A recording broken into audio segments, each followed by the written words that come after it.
បល័យជុតស៊ីវិលហ៊ានវាបាក់ទ័ពឲ្យได้ដល់ម៉ោង5ឈាមពណ៌នេះចេញបាញ់ជួថ្នាំខ្មោចវាងងកដាព្រៃដេកស្រាតឲ្យបំពេញដីខ្មែរជាចំណីសត្វថ្មហើយកតាពូឲ្យបរាជ័យគ្រោះស្ដាច់បាត់ខ្មែរជំនាន់នេះឲ្យអភ័យលេចអាចខ្មែរជួយខ្មែរពូជអញគឺចឹងអត់ដូចពួកថៃឈាមវាសភឹងកំហឹងអញចង់បែងក្បាលពួកសៀមចិត្តជាទាហានឈាមសងដល់ឈាមព្រិចអញឡាយក្រហមចិត្តអញអត់មិនបានចង់ចាប់អាកកាត់ក្បាលពួកដេរឆាតពួកថ្មើលអត់សាសនាជាពួកឯកាកលែងណាឲ្យជាប់បណ្ដាសា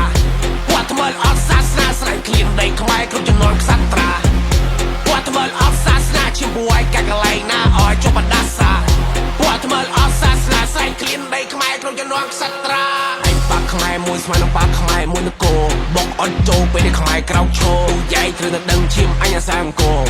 អញហៅភ្ជូអញហៅផ្គរពួកនេះអត់មកជាតិហ៊ានស្រាតខនមុខអន្តរជាតិ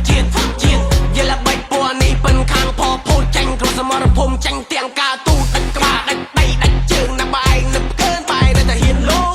វារត់ចោលគ្នាពេលដែលលើក្រកភ្លើងខ្មែរដើរចូលយើងដើរទ្រូងពើអញម្ចាស់ទឹកអញម្ចាស់ដីអញម្ចាស់ព្រៃអញម្ចាស់ប្រាសាទអញម្ចាស់ទិសទាំង8ខ្មែរជំនាន់ក្រោយតទៅថ្ងៃមកសាមគ្គីយើងខាងសត្រូវនឹងបាទស្រត់ចិត្តអញខ្លាំងចុះស៊ីសាច់ឯងឆៅអញនឹងចាំទុកតកូនតចៅពួកឈាមថោកពួកថៃឈាមខ្មៅ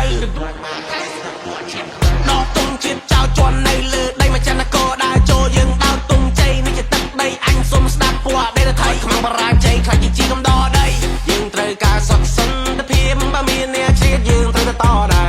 ខ្មែរយើងមានឈាមបរមានពេលយើងចេញច្បាំងសត្រូវដឹងតែខ្សែពួកថ្មើលអត់សាសនាជាពួកឯកាកលែងណាឲ្យជាប់បណ្ដាសាពួកថ្មើលអត់សាសនាស្រែកឃ្លានដីខ្មែរគ្រប់ចំនួនខ្សត្រាពួកថ្មើលអត់សាសនាជាពួកឯកាកលែងណាឲ្យជាប់បណ្ដាសាពួកថ្មើលអត់សាសនាស្រែកឃ្លានដីខ្មែរគ្រប់ចំនួនខ្សត្រា